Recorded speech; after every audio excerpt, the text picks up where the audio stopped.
Watchin Wednesdays. What's up, Uncle Sam fam? It's Wednesday, and I just watched the 1953 Western Shane. It's from director George Stevens, who would go on just 3 years after this to win an Oscar for Best Director for his movie Giant with James Dean. Anyway, this movie, Shane, stars Alan Ladd in the title role.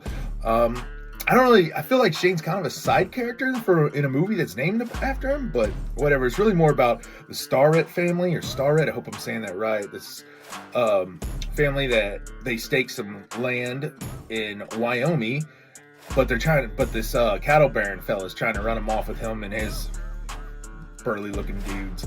So I had never heard of this movie until about 2017 when I was watching the film Logan. And Professor Xavier and Logan and X-23 are watching this movie in the hotel room. I think they're in Vegas, and I was just kind of curious about it. So I wondered if there was a parallel to Logan with it, and there's really not. Maybe there is. Maybe I didn't get it. Maybe I didn't look deep enough. I don't know. But anyway, the cast is great. I don't know Alan Ladd from anything, but Van Heflin, which is a great freaking name. He's an actor. He plays Joe Starlett, the head of the Starlett family. He was in the original 3:10 to Yuma, not the Christian Bale remake, which is also a fantastic movie.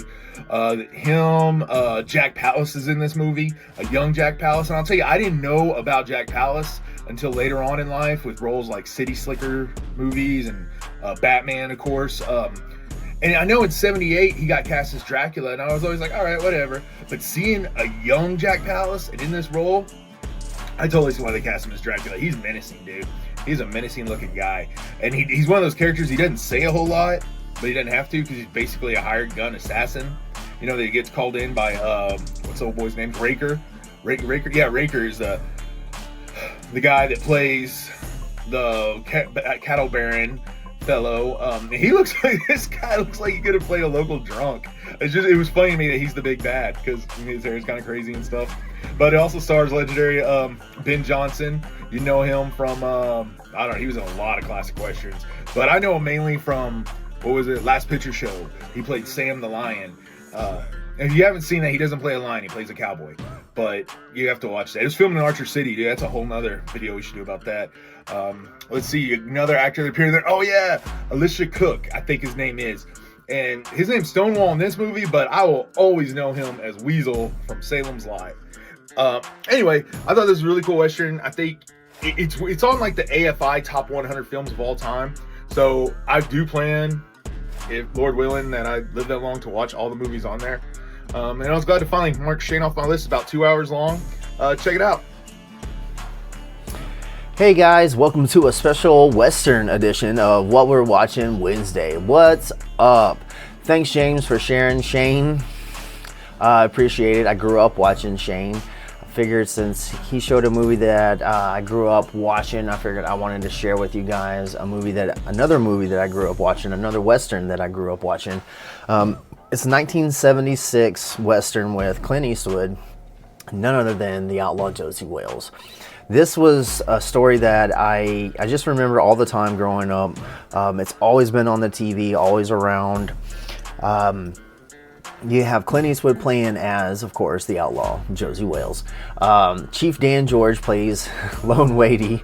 He is your comic relief so often, and along with Grandma Sarah, who's played by Paula Truman. Bill McKinney plays Captain Terrell. Sandra Locke is the love interest later on after the tragedy that is the beginning story of the outlaw Josey Wales. Captain Fletcher is played by John Vernon. Josey Wales and Captain Fletcher come together for their revenge against a group of people that are going to join the Union, and they split ways. Josey continues to move on, and he meets the group of people that he eventually helps them to settle down. This story is so much fun. I have so many good memories growing up watching this. So if you haven't seen it in a while, make sure to check it out.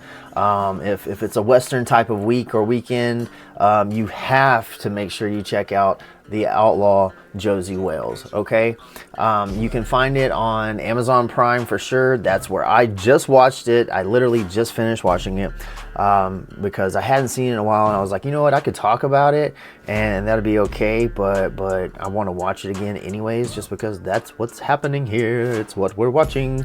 So thank you guys very much for tuning in. What was your favorite Western growing up? What is your favorite Western today? James mentioned 310 to Yuma. That's a pretty good one. There's some other ones out there that are pretty good out there today.